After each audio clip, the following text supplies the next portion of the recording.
In the latest explosive development on The Bold and the Beautiful, tensions reached a boiling point at the Cliff House when Luna, consumed by obsession and driven by a desperate need for connection, crossed a line that may change the trajectory of every character involved. The unraveling of this intense saga began when Luna, in a moment of defiant determination, stormed into Steffy and Finn's home uninvited. Her purpose was singular and bold. She wanted to find Finn. Her motives were muddled, part desperation, part delusion, but her actions left no ambiguity. She wanted something from Finn, something Steffy had repeatedly made clear was no longer available: access, attention, and any semblance of a relationship. Steffy, always fiercely protective of her family, especially with Finn and their children in the mix, did not take Luna's intrusion lightly. She confronted Luna at the door, demanded that she leave, and tried to push her out.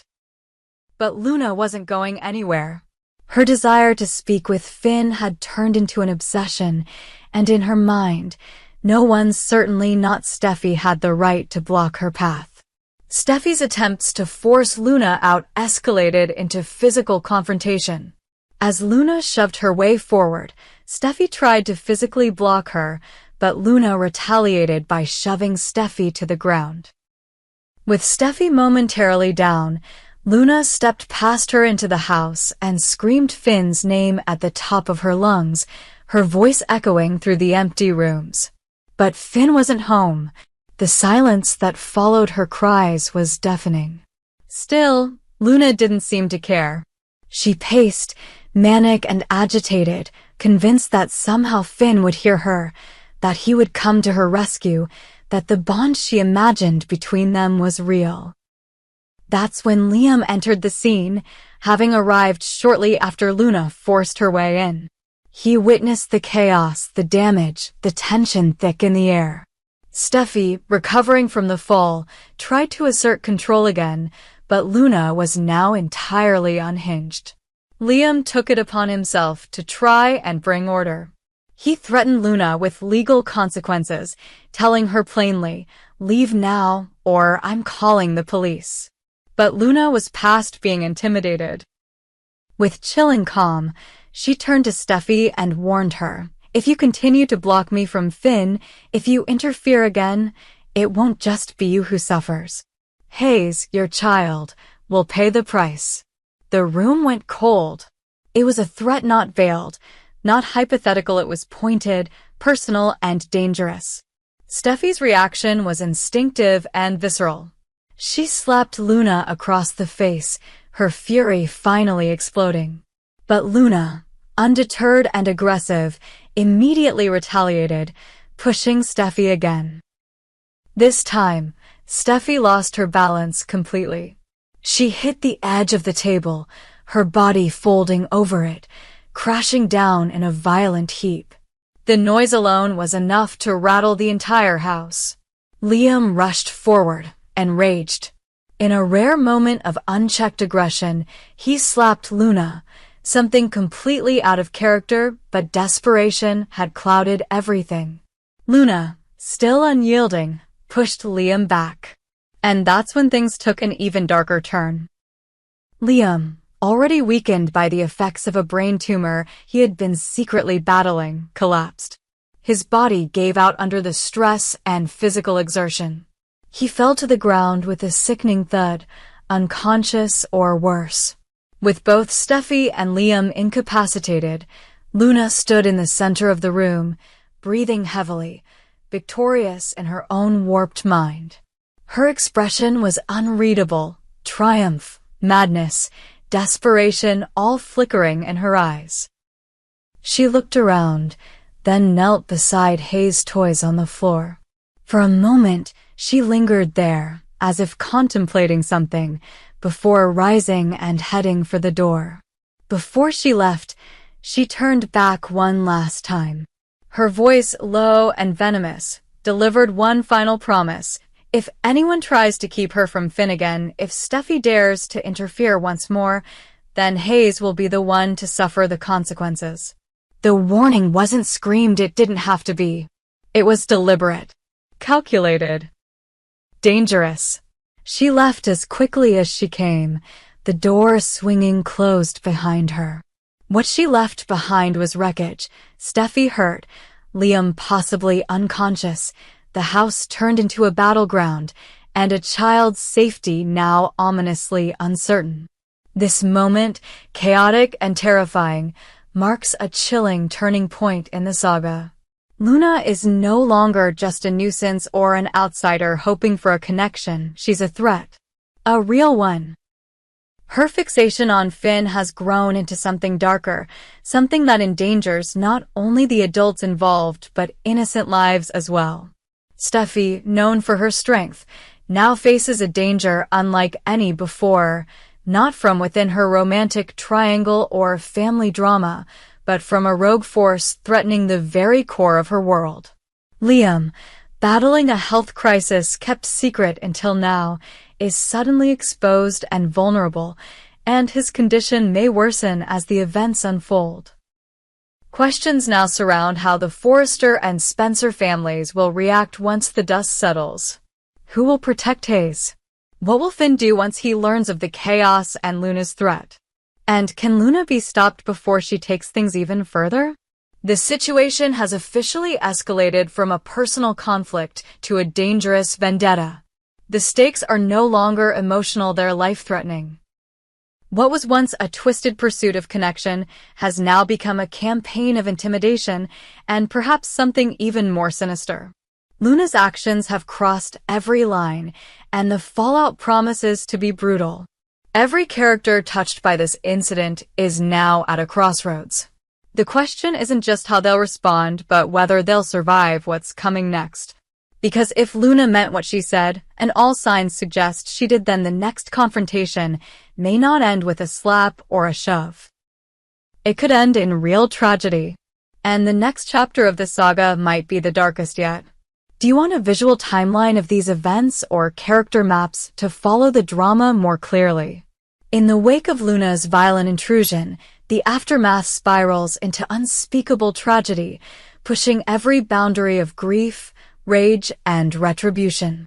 Inside the house where chaos erupted, Liam lay on the floor, convulsing from a sudden, uncontrollable seizure triggered by the brutal fall he suffered. His body twisted and jerked, entirely at the mercy of the damage his untreated brain tumor had inflicted. Nearby, Steffy struggled to move, clutching her side in agony. Blood soaked through her clothing, her body racked with pain and fear, not just for herself, but for the unborn life she was supposed to be protecting. She couldn't tell what was happening for sure, but she knew something was terribly wrong. The cramping, the bleeding, the weakness, signs she dreaded, signs she couldn't ignore. Her instincts screamed it. She might be losing the baby. Panic and confusion surged as Liam's seizure intensified. Steffy, in her weakened state, tried to crawl toward him, but the pain was too much. She realized then that help wasn't going to come from inside the house. Liam couldn't help her, and she couldn't help Liam. With every ounce of strength she had left, she grabbed her phone and dialed for emergency services. Her voice, shaky and desperate, barely got the words out. Within minutes, paramedics were on their way. The ambulance arrived just in time for Steffy.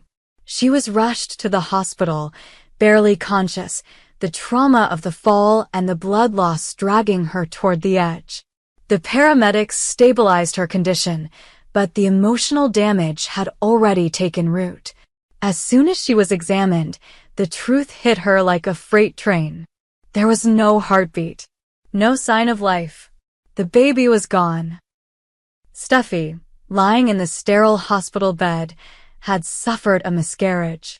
The brutal attack, the fall, the stress had all ended in the loss of her unborn child. But the nightmare didn't stop there. Liam, left behind, wasn't as fortunate. By the time a second ambulance arrived to take him, his condition had deteriorated significantly. He had already suffered from a brain tumor, a ticking time bomb in his skull. The previous fall had shaken him, but this second, violent impact had triggered a massive neurological event. The seizure, coupled with blunt force trauma to his head, proved too much. Despite the doctor's best efforts, the damage was irreversible. Liam's brain had begun to shut down long before he reached the ER. Steffy had just begun to process her own grief when the second blow came. Liam was gone. The man who had stood by her, who had fought through years of complex relationships, shared custody, heartbreak, and reconciliation, was gone. The medical staff tried everything: CPR, medications, life support. But in the end, Liam's heart stopped, and it never restarted. The news shattered Steffy. She screamed when she was told. She collapsed in tears. Her hands trembled, unable to grasp the magnitude of what had just happened. In less than 24 hours, she had lost a child and the father of her firstborn. Her world had collapsed. Her home had been turned into a war zone. And all of it led back to one name: the woman who had pushed her, who had issued threats, who had shoved Liam, who had stood in the middle of that living room and declared war on Steffy's family. It wasn't just about obsession anymore. It wasn't about her fixation on Finn. It wasn't even about mental instability. This was criminal. This was monstrous. And Steffy, broken as she was, wasn't going to let it go. She demanded that charges be pressed. She told the police everything: how Luna forced her way in, how she threatened Hayes, how she physically attacked Steffy, how Liam was injured trying to defend her, and how Luna fled after making one final threat against her child. It was no longer a domestic disturbance. It was assault. It was endangerment. It was manslaughter. Luna had blood on her hands. The blood of an unborn child. The blood of Liam Spencer. The Forrester family closed ranks. Ridge, furious and protective, backed Steffy without question. Brooke, devastated over Liam's death, stood by her daughter-in-law and demanded justice. Even Hope, shattered by the loss of Liam, the father of her daughter, agreed. Luna had to pay. The family was united in grief, but also in fury. Luna was found later that night. Authorities tracked her down at a seedy motel on the outskirts of the city. Her clothes were disheveled, her eyes bloodshot, and she was muttering to herself, lost in her own spiral. She didn't resist arrest. She barely acknowledged the handcuffs being placed on her. In her mind, this wasn't over. She kept asking for Finn. And Finn! Finn was caught in the eye of the storm. The man she had come for. The man she believed would save her. When he learned the truth about what Luna had done, about the miscarriage, about Liam's death, he was hollowed out. Steffy couldn't even look at him. Not because she blamed him, not directly, but because everything that happened had stemmed from Luna's belief that she had a right to be in Finn's life. A belief she had carried with delusion, with force, and with violence. Finn sat alone in the hospital hallway, silent, paralyzed. He thought of Hayes, of the life that had been lost, of Liam, his rival, yes, but also of father, a person who died protecting Steffy. And then he thought of Luna, his daughter, his blood. Was this what it meant to protect your child? Had he failed her? Had he failed everyone? Because at the end of the day, this wasn't just Luna's crime. It was a ripple effect of decisions that had never been corrected, of mental health issues ignored, of warning signs dismissed. Luna had spiraled for a long time, and no one had truly stopped her. Not until now. But the damage was done. Steffy remained in the hospital for several days, recovering physically. But emotionally, she was shattered beyond repair. There would be therapy, sure. There would be support, but no one could bring back what she lost. She had nightmares of blood and silence. of Liam falling, of Luna's final threat. She knew, deep down, that this wouldn't end easily. Not even with Luna in jail. The trauma lived in her now. When the trial began, Luna sat behind the defense table, expressionless. Her lawyers tried to argue diminished capacity, tried to present her as unstable, confused, mentally ill. But the prosecution painted a different picture: calculated rage, violent intent, clear threats, and irreversible harm. The judge denied bail. Luna would await trial from a holding facility. The charges were severe: felony assault, child endangerment, criminal threats, and second-degree manslaughter. The evidence was overwhelming. Steffy's testimony was gut-wrenching. Hope's devastating. Even Finn, torn as he was, gave his statement, honest, broken, and damning. As the court process unfolded, the truth was laid bare. Luna wasn't just a troubled woman. She was a danger. And now, she was a prisoner. But no sentence, no legal outcome, could undo what had been done. The scars remained. And in the silence left behind, Steffy stared out a hospital window, her heart hollowed by grief, her soul scorched by betrayal. One child lost. One partner gone forever. And in her arms, Hayes the only piece of hope she had left. She held him tighter than ever. Because this time, she wasn't just a mother. She was a survivor. Would you like a follow-up episode-style summary continuing from here?